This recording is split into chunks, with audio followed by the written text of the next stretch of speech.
All right, so this is going to be low production value because I just wanted to add on to the last breakdown because basically the sequencing is the same. Running Pamela's new workout, running at 1/16th notes, going into Mido into Integra Funkitis, and those are triggering drums. Also, it's clocking the voltage block and it gets irregular triggers that way as well. As you can see, voltage block is cycling irregularly. And then of course the same mixer and delay send aux1 is going to Sarajevo, and delay send aux, or not delay, but the aux send 2 is going to Verb. That's the only thing that's different. And then the mastering chain is the same, tritone overseer enhanced to muscle. Now for the rest of it, sequencing the lead line out of Metropolis, which you can hear here, and that is going to IntelliGel Atlantis, which is the SH101 clone for the most part. And then that is just getting sent to the aux. Like it's pretty stock. There's nothing really special going on here. One thing I do that's might be helpful for you, this is a tidbit I picked up from voice lessons. There was this course called the Brett Manning Singing Success Course, and he talked about vibrato and the difference between natural vibrato and like a very artificial kind of forced sounding vibrato. And it turns out a natural vibrato is just barely noticeable and oscillates at around 6 times a second. That's up and down. So it should be like a so you hear 3 emphasis, right? Like 1, 2, 3, 1, 2, 3.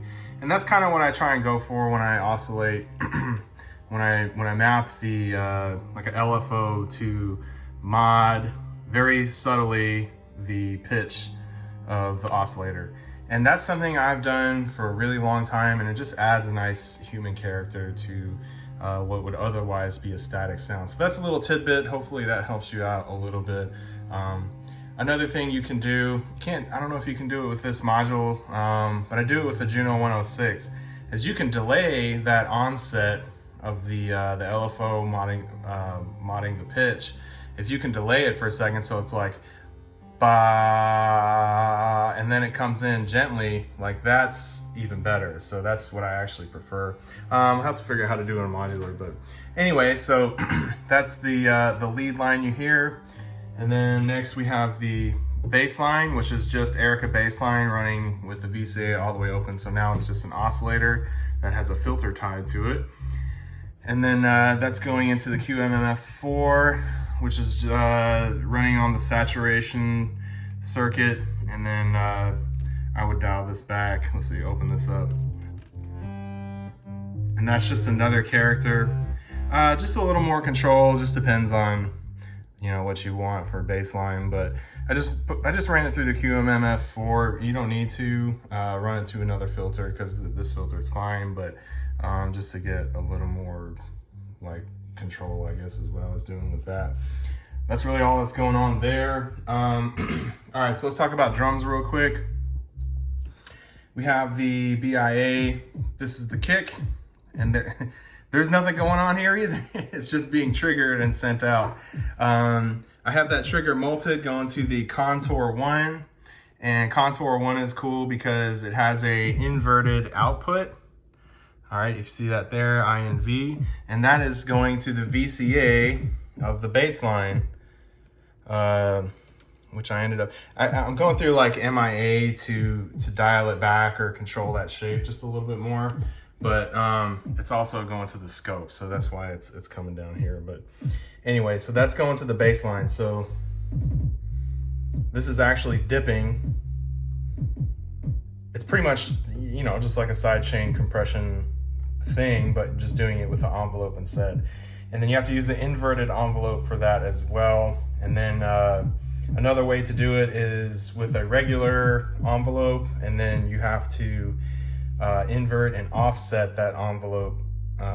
So like if you have your regular envelope, you have to invert it, which puts it like down here, but your volume's at 0, and then you offset it to raise that up. right? So your VCA will actually have volume. So that's another way you can do that. But that's pretty important, just so that the kick and the sub / bass don't clash.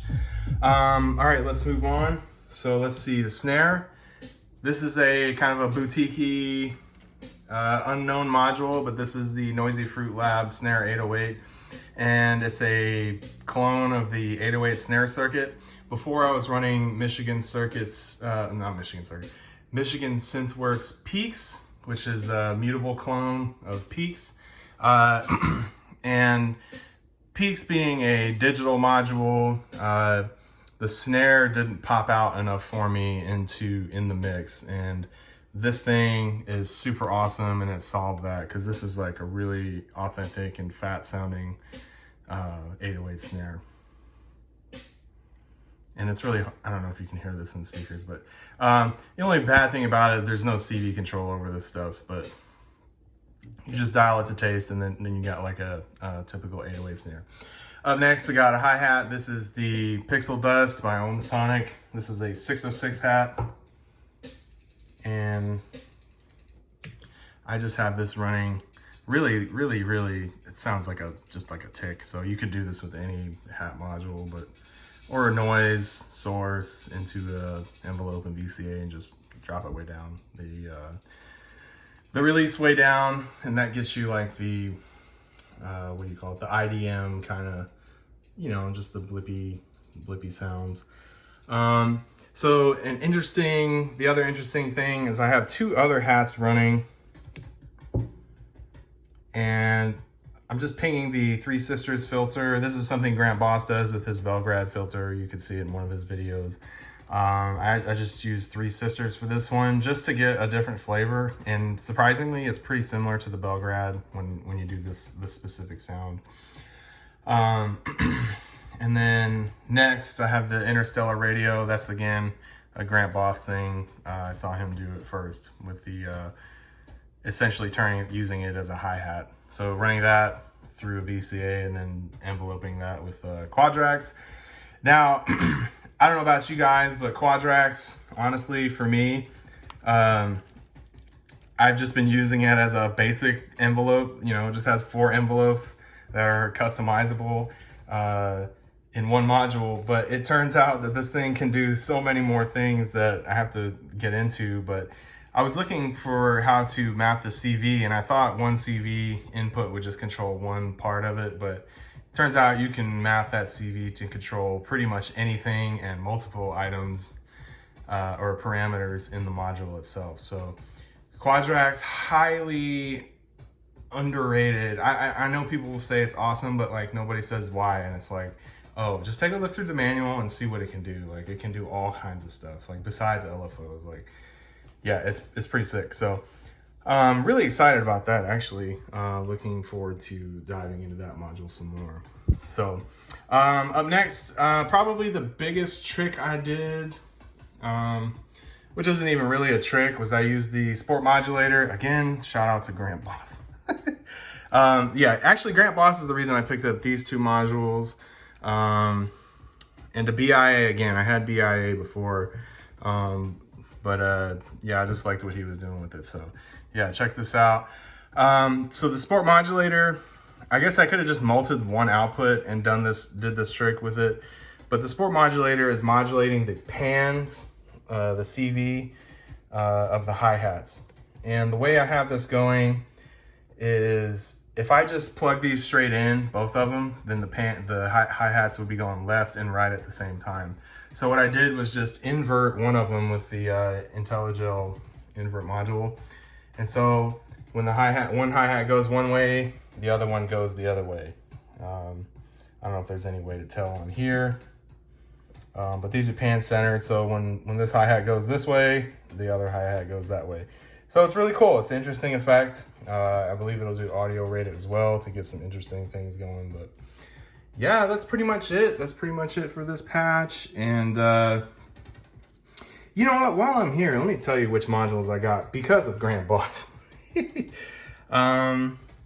The Mito for sure. The Switch 4, I just needed a switch that I could manually control. I mean, he uses one, but I actually don't know how he uses his integral funkitis branches. That's all because of what I saw on Grant Boss's channel. And then what else? Anna, that's a huge one that he likes. Let's see. Belgrade, Contour 1, these two, Interstellar and Sport Modulator, BIA, and I believe that's it. Yep.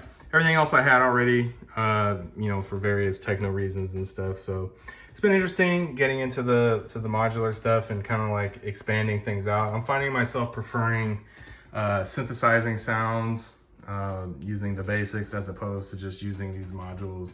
Like, it's more fun now to create a hi-hat instead of using like this dedicated hi-hat modules. It's cool to create one and use effects and modulation and stuff to make something sound interesting. And specifically for IDM, I think it works better just because things can evolve and change more as opposed to just being a static sound. Now, for techno, like, I definitely, and especially live improv stuff, I definitely prefer the dedicated modules just because, you know, you don't have time to really sit there and tweak modules out and really just kind of, you know, mess around as opposed to IDM. So, you know, it's like when you need a 808 snare, then you have an 808 snare, right? And then especially in a live situation where you can change and evolve things quickly, I definitely prefer the modules to that. But, oh, forgot to mention the next phase. The Atlantis is just going through the next phase as well. And that's also a very subtle thing. I just have it set to do very subtle phasing as opposed to like something really obvious, just to get the sound morphing and changing over time. But yeah, so those are my thoughts so far. That's this patch breakdown. I sound like a Grant Boss fanboy. I mean, I took some lessons from him. I think he does really cool stuff. So yeah, definitely check out Grant Boss's channel. I've said his name a bunch of times already. Grant Boss. Yeah, hope you're doing okay, man, if you just happen to see this. But yep, cool. So thank you for watching, everybody. Hope you enjoyed this very informal, low budget breakdown, but hope this helps you out in some way, shape, or form. And of course, until next time, see ya.